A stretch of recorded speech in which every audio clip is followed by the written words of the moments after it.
day and welcome to Just Bleed Radio's preview show for UFC 305 in Perth, Australia. This is DM here, and as usual, I'm joined by a couple of drongos called Lazy and Austin. Say good day to listeners, boys. Good day. Ah! Good night, Mike. Holy shite. All right, enough with that nonsense. I've probably already mortally offended JK with my terrible attempt at an Aussie accent there. So this is just a preview show for the UFC 305 card, and we're going to go from bottom to top, starting with the welterweight bout between Li Jiangliang and Carlos Prates, or Prates. I'm not sure how you pronounce it. We'll have to wait for Anik on that one. And who wants to lead us in? Me, you, Austin. We haven't planned this. How we're going to do this. So I'll go first if nobody else wants to. take it away. Because this is my probably favorite fight of the card, and it's the fucking opener of the night, which is a rare, opener of the main card. So, yeah, as you said, DM, Li Jiangliang, Jingliang, I believe, the Leech, against, and I could say this one Yes. correct. Yeah, I can say this one correct. Carlos Prates. Yeah, man. Props to the UFC matchmakers just right off the jump on this one, because it might seem a bit weird to have a Chinese and Brazilian feller open the card from a nationalistic standpoint, but from a fight point of view, this one has just fireworks written all over it. And where there's fire, there's usually smoke. And in steps my fucking guy, Carlos Prates, Mr. fucking Dirt Stick himself, the king of the post-fight cigarette, puffing darts out the back of the RAC. That guy. Yeah, Yeah. he is. Yeah, puffing them darts out the back of the RAC arena in Perth, Australia. So, Leach hasn't been active since September of 22. So that means he's pushing 2 years on the sidelines now. That's a double-edged sword. He's going to be hungrier than usual for a victory, but he's also going to be quite rusty. And he's also pushing the age limits at 36. So, Bilal Muhammad, he is not. But yeah, Prates is, he's in his athletic prime still at 30 years of age. He's active. He's on a hot streak with 9 consecutive wins. He could come with a wrestling attack to throw Prates off, I think, but Carlos does have a couple of submission wins on his record, and Leach does like to stand and bang. So I think this is primarily going to be a stand-up affair, and that means that we're in for a treat because we've got 2 toughest shoe leather bastards here who like to get grimy in there. So I'm expecting some blood and guts in this performance. If I got to pick and get behind one of the two, probably going to ride with Prates here. I think he's just got a bit more of the youth and obviously the momentum on his side. And I just think he's the wrong guy at the wrong time to make your comeback if you're Lee. So, yeah, give me Prates in this opener. Austin? All right. Let's look back at the last 3 fights that the Leech has had. He loses a fight to Khamzat Chimaev in 2021, in October 2021. He then finishes Muslim Salikov in July of 2022. He then loses a split decision in a fight that most would have given the victory to the Leech here against Daniel Rodriguez in September of 2020. Like Lacey had saying, 2 years pretty much since he's last competed. And if you remember correctly, that was the fight where not only did he not get to shoot or show off his lavish outfit that he had purchased for the press conference in Abu Dhabi for Nate Diaz versus Khamzat Chimaev, which was then turned into Nate Diaz versus Tony Ferguson. He doesn't get to show off his brand new looks. He basically has to fight somebody else who basically missed weight, and then he turns out to be this hard fought loss, which I honestly thought he won, and he hasn't fought since then because he's also been on injury, I believe, at certain points. And it sucks because now he's facing a killer in Pratis. I believe is how you say it, right, Lizzie? And I God, I want to cheer for the fucking lead here. I really do. I just don't see any way that he's going to win this fight. And that sucks because the guy was actually entertaining in some of his fights. But, you know, it's neither here nor there. This sport is unforgiving, and it's going to be very unforgiving to the Leech when he returns. And I'm going to see a second round finish for Pratis. Oh, Yeah, just going back to Li Jiangleng there. If you go back to his fight versus Elizu dos Santos, which he won, he then goes loss, win, loss, win, loss, win, loss, win. Yeah, exactly. mm, He's actually due for a win if you just follow it by colours on Wikipedia at the moment. Yeah, 2 years does not help that cause, though. No. I agree. I don't know much about Carlos. See, I'm going to avoid the surname controversy there. I can just look at his record: 19 wins, 6 losses. How old is he? 30 years old, and I'm not sure how old Lee is. Oh, you just said it. 36. Yeah. Sorry, lazy. I'm So sorry. yeah, he's one of the fighting nerds, which are, can't wait to see the glasses in the cage again if he, presuming he does win. I think this is. I'm open to changing it, but I think at the moment I'd have to go for Carlos. The nightmare will descend upon Li Jinglang. I like that. Yeah. I just wanted to say good point there on the fighting nerds thing. I forgot that he was part of that camp, and that camp is fucking red hot right now. So yeah, good point. Sure is, yeah. God bless your dog. So that's the page I've opened in front of me, in case you hadn't figured it out. Next fight, heavyweight. Taito Ivasa faces Jairzinho Rosenstruck. I know for a fact that Tai is on the end of... He's had 3 losses for his last 3 fights. I'm not sure how Jairzinho's looking in this. But I don't have great feelings for Tai in this one. I'm not sure we're going to see a Shui, which is probably a good thing, to be honest. I'm not sure he can bring anything back. I'm not sure if he has anything left in him, to be honest. Maybe fighting in Australia will make him bring something extra. I'm just going to have a quick look at his record now and see where he's... he lost to Tybura back in... Yeah, that was this year. Yeah, Volkov, which is fair enough. I don't blame you losing to Volkov. And then lost to Pavlovich. Again, no great shame there, I guess. And Cyril Gann, I distinctly remember that one because it was accumulated damage by Gann. He didn't drop Tai by any means. He just prodded it in with teeps, from what I remember, and then finished him with body strikes. Nothing wrong with that, but it's the heavyweight division. You expect people to have KO power in their hands.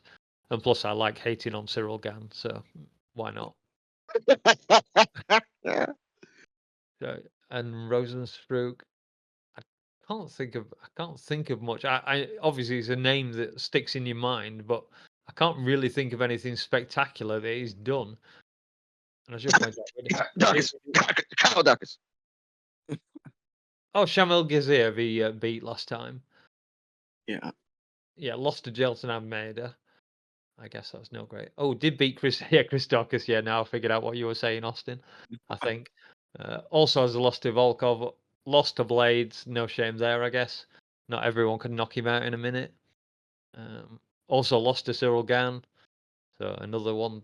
Again, 5 rounds. Congratulations, Cyril. You have pillow hands and you fight in heavyweight. Yeah, I'm finding it hard to pick against anyone other than Rosenstruck. Probably by knockout, maybe a finish, a TKO rather than a flatline. He's got 13 of his 19 wins. 13 of his 14 wins have come by KO. So yeah, Jairzinho by KO. Second round, I would suggest. Nice.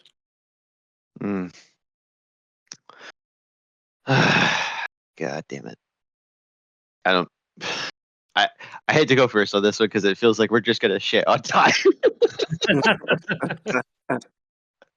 I dived in Because, like, he is on a 4-fight losing streak right now. If he loses to Rosenstruck, who by the way is not like the most exciting fighter. He will just kind of wait and then wait to counter you, or pretty much cut you off and then chase you, only to like only throw one big ass hand. That's it. Like he'll chase you the whole time, not move forward, and then just kind of like just allow you to give him one counter opening. That's it. He doesn't really do a whole lot else. He doesn't grapple either, which is probably ideal for Ty because that's how he was just submitted in his, like, I believe his last fight. But neither here nor there. Either Ty's gonna get like go on a 4-fight losing streak, or Ty's gonna get false hope that he's gonna be like, oh, I'm back, baby. It's like, no, you weren't. You clearly lost 4 times before this. Like, let's slow the roll here. But like a fight I would have probably preferred to see is Derek Lewis versus Jairzinho Rosenstruck. That would have been probably better because they're both like coming off of wins and they could both like, take out one of them, and then we have a perennial, contender in one of them at least, but Ty's not a perennial contender anymore. He needs to go do his own thing. Well, I think we had a whole discussion about where he should be now in his career, but it's not going to happen because the UFC is not going to let him go. This is terrible. It's going to God become damn it. Tony Ferguson of heavyweight. Don't say that because it'll happen. God. The pick is Rosenstruck, and I'll say second round TKO. Like he's gonna fucking bludgeon him. Yeah. God damn it. Glad I jumped do in think- quick there. Yeah, I hate to pile on here myself as well, but and not to upset our Australian viewers because I feel like we're going kind of hard on their guy here. But this fight feels like a fight that we should have already seen by now, because it just feels like two guys that are kind of middling at best, maybe wallowing a little bit, more so in the sense of Ty. But I don't know, man. I guess we kind of have seen it actually, because we did see that Ty fight Derek Lewis, and Derek Lewis is basically Jairzinho Rosenstruck. However, that was several fights ago and several disappointing performances ago for Ty. I'm not, and I have not been high on old Huck Tui Shuey for a while now. The listeners know this.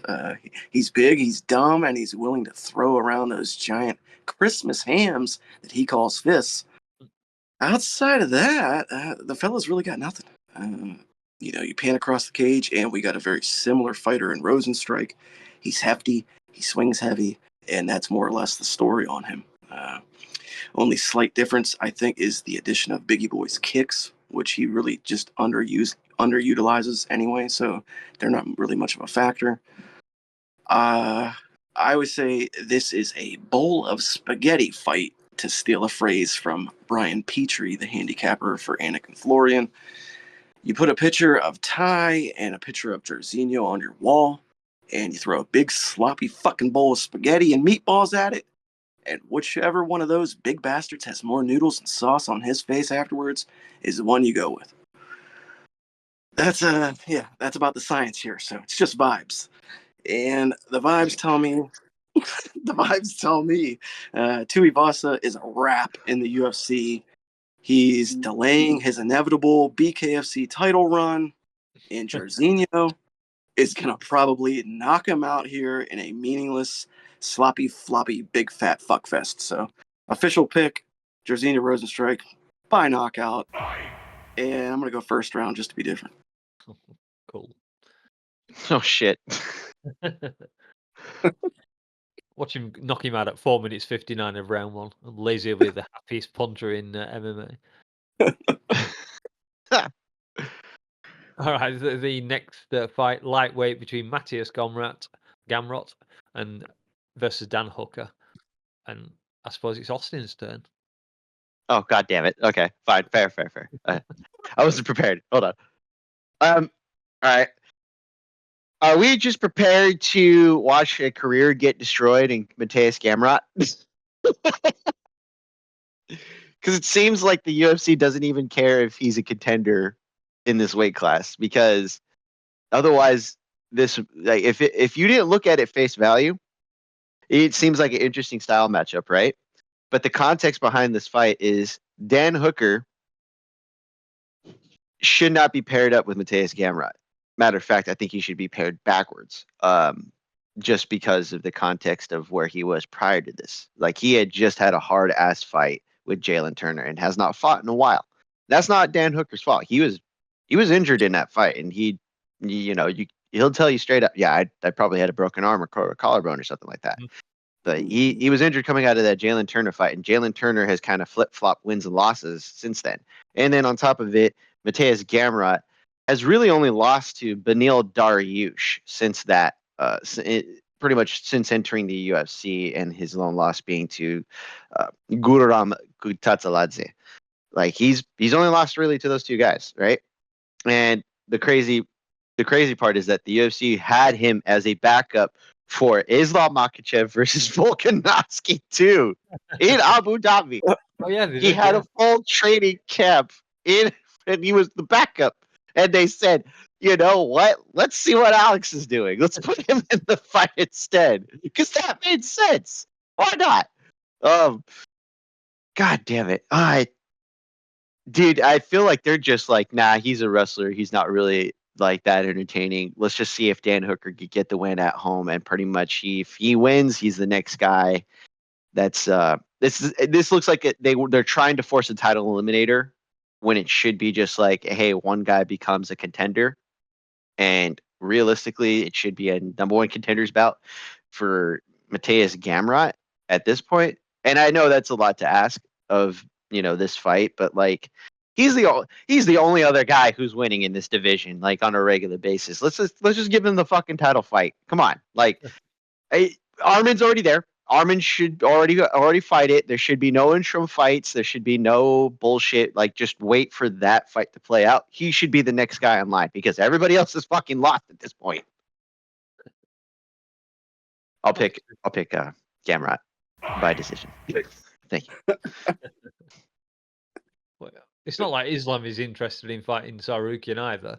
He'd probably prefer to fight Gamrot, but No, he'll take on the fight, but it's the whole UFC has a time frame type of thing, and on top of it, it's like they want Islam in Abu Dhabi in October, because that would make sense for them. They're okay with putting him other places, but like, that's an easy selling point for that card, right? Yeah. But Abu Dhabi will take whatever it can get, pretty much, like, as long as the fight is worth watching, and that's the thing.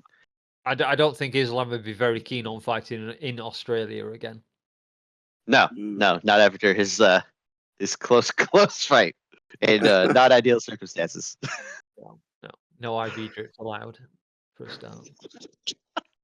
I think if you're Islam, though, whether you're going up against Sarukian or Gamrot, they're almost the same guy, other than the fact that Sarukian's a little bit younger with maybe better striking slightly. But if you remember the fight between Gamrot and Sarukian, boy, that was a fucking barn burner. Yeah. Scrambling galore. Anyway, that's off topic. My turn? Yes. Okay. I'll keep this one relatively short and sweet. And I'm going to keep it short and sweet because this fight, I predict, will be long and tedious. Oh, God. Now, I must correct you guys on your pronunciation, because I'm a bit of a Polish name authority around here. The first name is Mateusz Gamrot. Okay. Further, Gamrot it is from now on then. Or, as I like to call him, the Polish pulverizer. Ooh, yeah. Coming in here on a 3-fight win streak, though, against 3 pretty tough guys, as you guys kind of touched on previously. Jalen Turner, Rafael Fiziev, and RDA. Those are 3 pretty good wins, names to stack in a row. All those victories were outside of maybe the Fiziev fight, where Rafael had a knee injury, were all earned victories. I mean, he when he's in there, he definitely pushes his agenda and his game plan and goes after the victory, whether you're a fan of his fighting style or not. Now, Daniel Hooker, as I like to call him, returns after getting his goddamn arm snapped in half by a Jalen Turner kick in his last fight a year ago. Uh, I'll just be real, I'm not much of a fan of Dan Hooker. I don't love anything really about his game. He's fun, but nothing in particular stands out in my mind other than his toughness at this point. And And I terrible mean, tattoos. yeah, I maintain, just also along with the bad tattoos, that being touted for your toughness in MMA is actually an insult.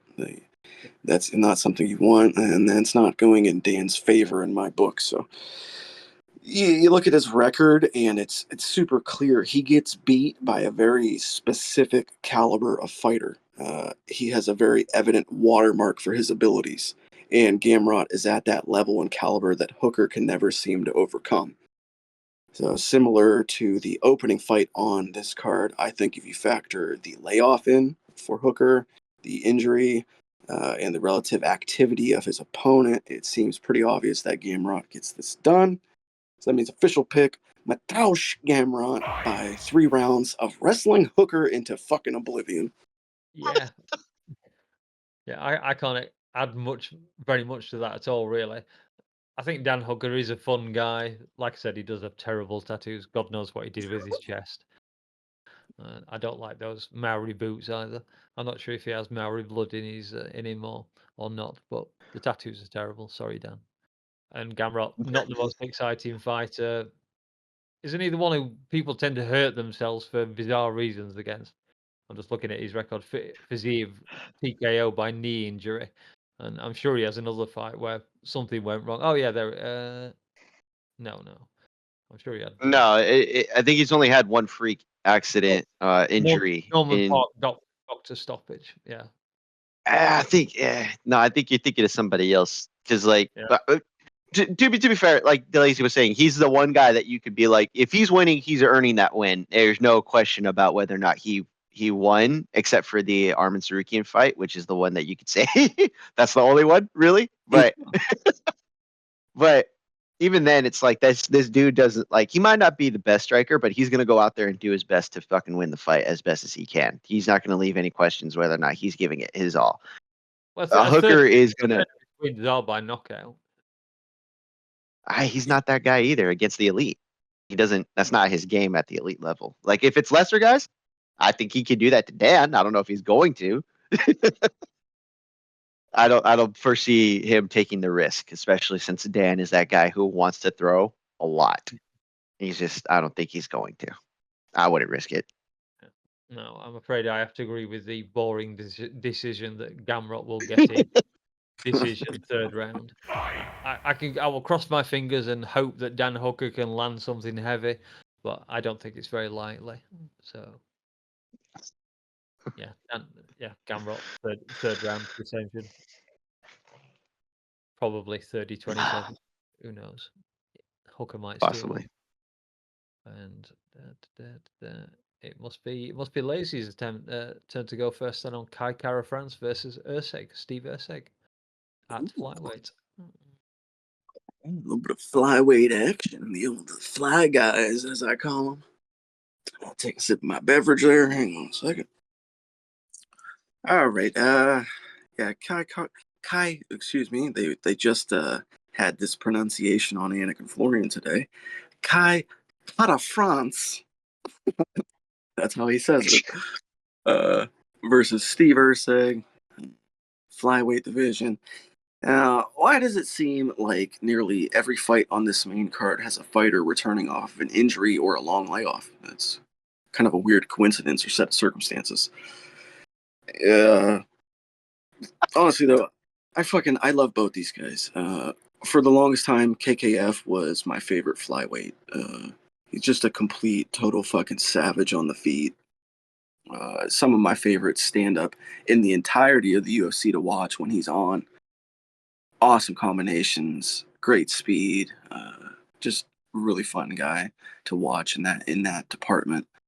I also love the Maori face that he always does with the fucking tongue out and the throat slit. It's fucking awesome. So shout out for that. But I also love Usyk. Since he's busted on the scene, and for a lot of the same reasons. He's got phenomenal hands, really great stand-up fighter, beautiful crisp combos when he lets his hands go. But he is slightly more technical than Kai, and I'd say he does have a deeper bag of tricks to pull from. More paths to victory to win in a fight and on any given night. So take that for what you will. We go back also to the long layoff. Kai's first fight in over a year versus this being Stevie, as I call him, also his fifth fight in the same amount of time. So that's fucking nuts right there. It's another story of activity and youth and more methods to win the fight. So seems rather clear the way you gotta lean in this one. Question is, how does Vinny Siggs get it done? My money is by finish, and it could be KO or sub, to be fair. I'm going to go TKO, though. Steve Urseg drops KKF in Perth, and that is my official selection. Do we have a round? I guess if I had to say, Don't have I, to. I will. I think Kai hangs around pretty well in the first. Let's go late in the second. Okay. And I know Austin's That's a trying to good jump call. in, but it's my turn, so be quiet. God damn it. So yeah, Kai Kara France versus Usyk. We've seen Usyk his last fight against Pantoja, which I thought he actually won that fight. I know Pantoja laid on top of him for God knows how many minutes of the fight. Usyk did more damage in that fight, and as far as I'm concerned, that's the guy who wins. And you can splutter all you want, Austin. It's just my opinion. Remember that. I know. So yeah, jump very forward for a title shot. We haven't really seen Kai. He's lost to all the good quality opponents. Brandon Moreno lost to him. I don't know if that was a 5-round fight, but he lost in round 3 anyway. Oh yeah, it was definitely a 5-round fight. So yeah, lost once he got to 3 rounds. Lost versus Amir Albazi, a split decision. I don't remember that fight, but probably because it was relatively dull, I would imagine. I'm not 100%. Austin will probably tell me I'm wrong, and it was the most exciting fight in France that year. But yeah, as Lazy said, Usyk has got hands, and he's got that decision. Those submissions. In fact, half of his wins come by submission.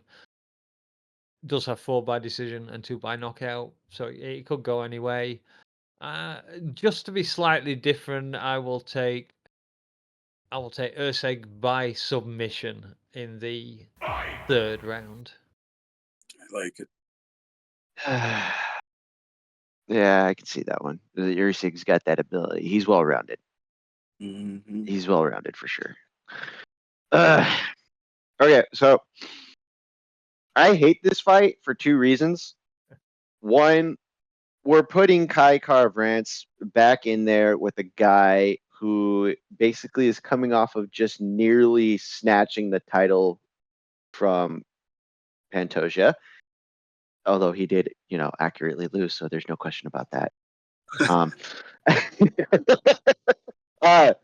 Usyk is that dude that should be fighting Brandon Royval now instead of Kai Kara-France, because I'm gonna be honest, I don't like Kai. I don't like Kai. He should not be fighting Usyk because yes, this does more for Kai than it does for Usyk at this point, because Kai's coming off of a split decision loss to Amir Albazi. And however you want to classify that fight, as close, competitive, or robbery, whatever, that was against a guy who hasn't also competed in over, I think, a year due to spinal injuries. Like, they literally went in and adjusted his spine because he got it injured.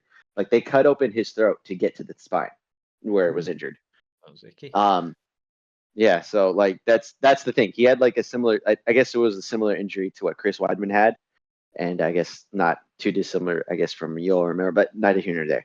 My point being is just that I feel like this is a bad fight matchup for Kaikar France because he's not the best at grappling. He knows how to counter grapple fairly well. Most of the guys at City Kickboxing know how to do that, but this is a bad fight for Kai. I'm just gonna be flat out honest. He's probably going to lose, and it's going to be emphatic, just because he had nobody else to fight except tough fights, and this is also another tough fight that he's going into. Whoever was okay with this matchup should probably be questioned about whether or not they're trying to rebuild Kai. Because if he beats Ursig, who else is he going to be able to fight? Brandon's not there. Figgy's gone. Pantoja is going to be the guy on top of the division. I mean, hell, apparently they're going to be willing to give Royval more opportunities than they are to the guy who almost took the belt off of him for some reason. It's like, this is just a weird matchup in my mind, and it's like again, like how they've done with other fights inside of the organization, where they're just kind of like, yeah, just fucking throw these guys. They're both from that area, right? I don't I don't know. It just feels weird to me. But I'm gonna pick Ursig by split decision. Oh, 3 different decisions there. I'm not gonna say. I'm sorry. Did I say split? I meant unanimous decision. I'm not gonna put that into the ether. Decision is decision. So yeah, I haven't worked it out very well. It looks like I've left myself for the final fight here. One Oh. last thing. One last thing before we move on from that, I would like to say that I'm gonna keep my eye on the crowd reaction for the Kai Kara France and Steve Ursig fight, because it's gonna be one of the only fights on the card where they may be a bit split, because we got a Kiwi versus an Aussie. Oh yeah, that's true. Just an interesting little thing. Sorry. No, we've got plenty of time. So yeah, the main event, middleweight belt, Dricus du Plessis versus Israel Adesanya. Interesting because both of their last opponents was Sean Strickland. Of course, Dricus beat him to take the belt, and Izzy was corralled into a corner, beaten up for the majority of the 5 rounds that they were in the cage together. And that's possibly is Dricus' key to victory, to push Israel back against the cage. Maybe go for some more takedowns than Sean did, but just that genuine forward pressure, I think that's his best chance of winning. And Israel, I know for a fact, well, I've seen some training of him. He's been doing a lot of training on his boxing by the looks of it, as well as the golf, of course, but that's another story. So yeah, I think Israel was obviously heartbroken by how Sean took him apart. I don't think that's ever happened to him. He's lost to Alex, but when he lost to Alex, when they were kickboxing, he was winning for most of the round. And similarly with the first loss to Alex, he was ahead for the entire fight, and then he got clipped at the end and lost them. Whereas Sean smacked him with that straight right at the end of the first round. And although Izzy did come back and manage to steal the second, he never looked in the fight after that. Whereas Dricus, of course, gave it to Sean for the whole fight. Super close fight. I thought Sean won it, but that doesn't matter. Me and Dana are together on that one. But here we are. We have the fight for Africa after the entire incident in the cage with Dricus and Izzy, where the N bomb was flying around like it was Christmas or something. Jesus Christ. That's what set this fight up at the end of the day. It's about nothing else, because if I will say one thing on this that I'm 100% certain of, is that Israel does not deserve this shot at the title. He lost his last fight. How the fuck do you get a title fight after losing in the last fight? It's just wrong. It's just Dana White privilege coming out of his ass, and that's just this one really fucking annoys me. And the fact I've been drinking all night might help with that one. But yeah, he just doesn't deserve it. So I'm kind of hoping Dricus wins. But I will say this: although I'm going to make a pick on this one, I genuinely haven't decided yet. The morning that Israel came out to fight Alex after he'd lost the title, and when he came back and won it again, I picked Alex to beat Izzy. And then when I saw Israel come out of the tunnel, and I saw the look in his eyes and how he was focused, I was like, shit, I've picked the wrong guy here. And I very distinctly remember it because I was debating, should I go and change my pick? And I didn't because I generally don't. I thought about doing that with Spivak last week as well. But yeah, I could easily change my mind on this one. But Israel's been off a year. I don't know what he's been up to. We had the entire thing with the drink driving. I don't know how his life's holding together. He split up with his girlfriend after everyone thought he was gay. I don't know how that's worked out. How his social life is Jesus turning Christ. out. Yeah, this is just one of those. It's a BC style ramble. This one. There's just so many unknowns with Israel at the moment. We haven't seen what he's been doing for a year except on social media. You know, anyone can look good hitting pads. You know, I probably couldn't, but that's a different story. So yeah, I really don't know what Israel we're going to get. I did see some footage of him the other day, and he looks jacked. So Yep.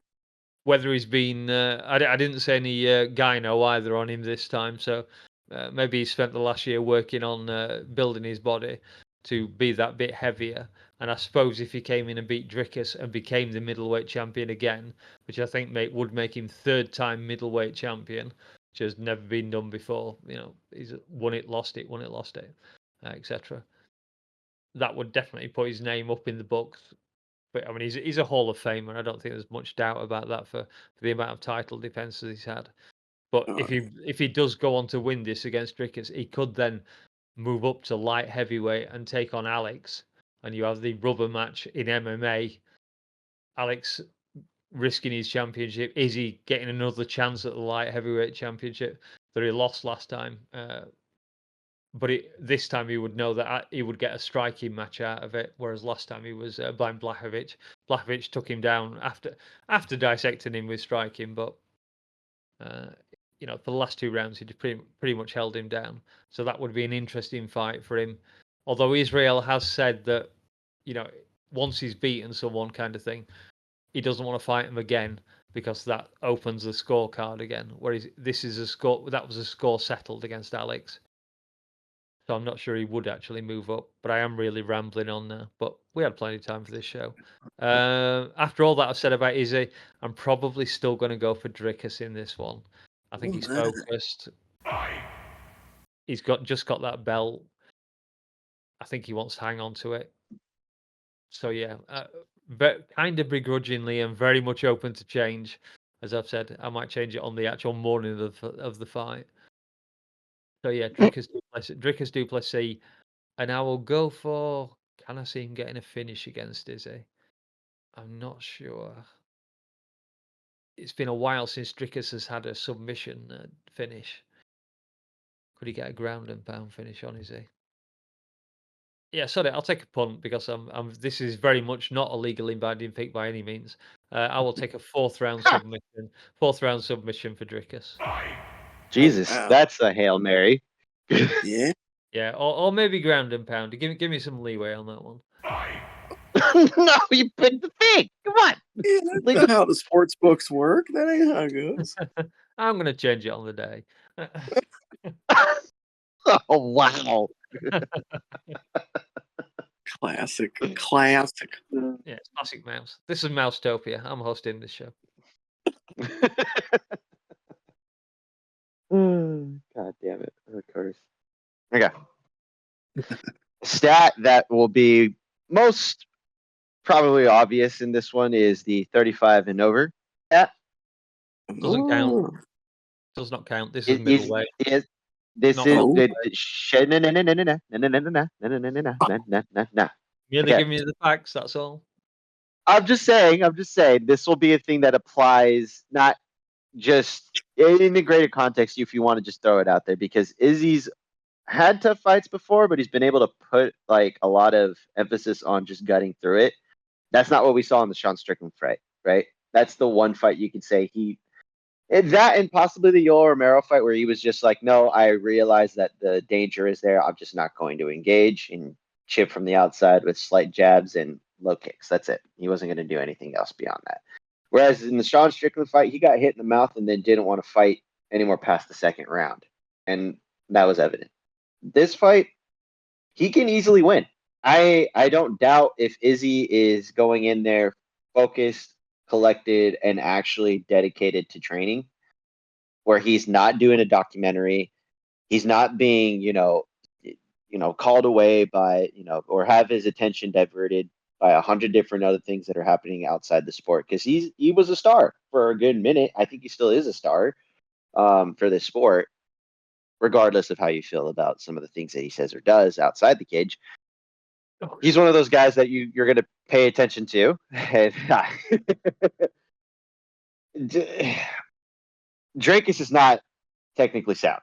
I mean, we're all aware of his limitations. I mean, God forbid he looks like that kid that just kind of like was the most unathletic dude that just trained super hard and by pure determination and luck finds himself in title fights. You're talking about second degree black belt in kickboxing, Harvey. Have you seen the way he throws strikes with his eyes closed? I am just really suggesting he might not be the most athletic right here, but neither here nor there. Dracus is going to be the guy defending the belt. This is a title where the younger guy holds the belt, and the challenger is also the younger guy. We just saw that with welterweight. Imagine probably the better striker is going to be Adesanya. The man who's been in there more times in 5-round fights is Adesanya. The man who's fought higher level opposition on a more continuous basis, Adesanya. The man who's actually had 5 title defenses is Adesanya. He's had enough time to be away from the cage and actually recollect himself. There's a part of me that wants to go with Dracus, but I'm going to go with Adesanya on this one because I think he is going to be actually putting a unanimous decision performance against this guy who's going to be running forward at him, trying to finish any way he can, and he's going to get countered by the guy who can actually keep him at distance and clip him before he actually gets touched. Dracus has the ability to put him down, just like Sean Strickland did almost in the first round. I don't foresee that being the case this time. I'm just going to pick Izzy based off of previous performances, not his last performance. But I'm also hoping that the Izzy that we once saw shows up again. So I am putting my opinion out there that I am believing he is going to be in shape and ready. Although we have no evidence to support that. Yeah. Did you say decision? Yes. Yeah. Not finished, decision. So 15 leg kicks then. Yeah. I mean, if he takes the belt, he takes the belt. That's on Dracus. Yeah. I'm just taking the piss out of Izzy because he's won kept his belt that way several times. I do agree with your point. I don't believe he deserves it. I think they weren't sure what to do with Strickland and Whitaker, so they're like, well, let's just throw him in there now. We'll cash in on it before he loses. I don't think they had much doubt what they wanted to do with Strickland. That was keep him away from the belt as long as possible. Wow. Well, he's also afraid to fight Whitaker, but that's whatever. Ooh.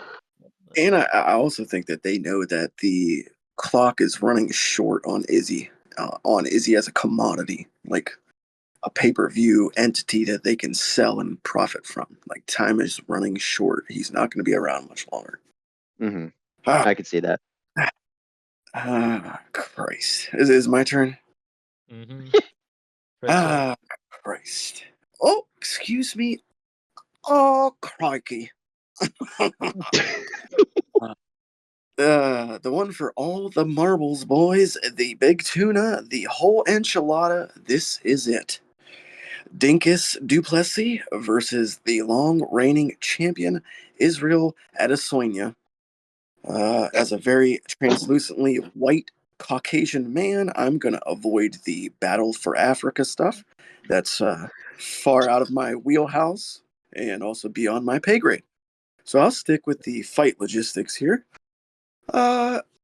Yet another fight, as I previously stated, where where one party comes in off of a long layoff, albeit this one seemingly being intentional on Adesanya's part. Dinkus has been fairly active, even though he himself had a decent little break after the bumps and bruises of the Strickland fight. Everybody's seen the photos circulating of him after all beat to fuck. Now, age is also slightly a factor here in this fight, but we are at middleweight, which has already been pointed out, where those statistics begin to skew. This is going to be a good one. I really do think. Here's my actual thoughts, though. Strickland beat Izzy by keeping him on the back foot and by constantly applying pressure. Here's the thing, though, guys. That's my Strickland. That's not all that he did. That's what everyone has tried to do to Izzy and failed. What Sean did was put Adesanya on the back foot, but he also remained incredibly defensively sound. He left zero openings or opportunity for counters. And that's not something that DDP can do. DDP is, despite, like DM said, he's a longtime kickboxer. His credentials go way back. There's photos of him as a teenager in kickboxing tournaments. So while unorthodox, he is well schooled. But the issue is going to be, in my opinion, the defense. Now, DDP is a marauder. He's an unorthodox juggernaut, but he is not a defensive wizard. In fact, that, like I was just saying, that's probably his greatest weakness. So you got a guy in Adesanya who has built his entire career and made his name off of guys who blitz forward with blind abandon. He's too long, he's too sharp, and he's too crafty for a guy like Dinkus. I don't think Plessis is ready for it. I don't think he's prepared for the accuracy of Izzy. So that means my official pick is going to be Israel Adesanya to regain his middleweight championship, and I think he's going to do it in pretty emphatic fashion. I'm going to go 4th round knockout. I think he's going to flatline DDP. Ooh, Oh shit! that's interesting. I'm just debating I what to just said decision. I did not predict he was gonna. That's ballsy. I'm just debating whether to switch my pick to either a Drickus decision or TKO via ground and pound. I'll stick with the early finish and I'll go for ground and pound TKO. Legally binding. Legally round, binding. round 3 or 4. No, fuck you. It's not legally binding. Oh, get the fuck out of here. Did I either reserve my right to change my mind up till the very last minute, just like you could with internet betting. Did either of you guys catch on to me doing the Brendan Allen there and calling him Dinkus the entire time? I heard got you say that. I wasn't sure if you meant it. I heard it. I didn't know where it came from. It's like, I don't think you meant to say that. Or did he? I forgot Brendan Allen was the one who said that too. Like I know someone said weakness. I don't know if Brendan intended to do it, but I did, yeah. Loads of people had trouble with Drickus's name, including our very own editor Dave. If you look at I forget which show it was now, but we call him Driscus in that one. Oh my god! And I'm risking life and liberty here, taking the piss out of our editor. So God knows what he'll do. I will look for you.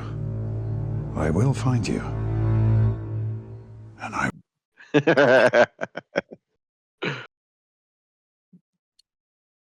All right, well, I guess that's it. We have our picks. We'll see whether we stick with them all the way through. I'm guessing my 2 friends here will. I might change mine at the last minute. Who knows? But nonetheless, whatever happens, we will be back with the actual show to the weekend roundup to review this show. So until then, don't forget to like and subscribe if you've enjoyed our ramblings. And we will see you for the next one. So let's say goodbye, guys. Let's get the fuck out of here. Travel down the road and back again. Aussie. Your heart is true. You're a pal and a confidant. And if you threw a party, he invited everyone you knew. Who's gonna kill Craig? He just The biggest gift would be from me, and the card attached would say thank you Oh, he for did being technically. a friend.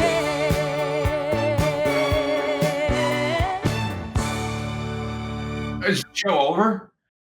Yeah. Yeah, he just kept Oh. talking. I thought we were done. I muted for a second. Tyler was You on. working on the first one or something? You gonna wrap it up, or you're just kind of going now? Like, I've already wrapped it up, I think. I think Yeah, we no, got we had a whole I didn't thing. hear. Yeah, we wrapped it up. Yeah, I said we'll be back for the roundup next week. I Yeah. think we got our little soundbite for the very end of the show, and it's going to be Dave going, "Oh, is the show over?" I think I stopped recording before I said that. No, you're recording now. Yeah, Craig's still here. Dave is Oh, yeah. God damn Craig it. is still on. The Ace of Spades.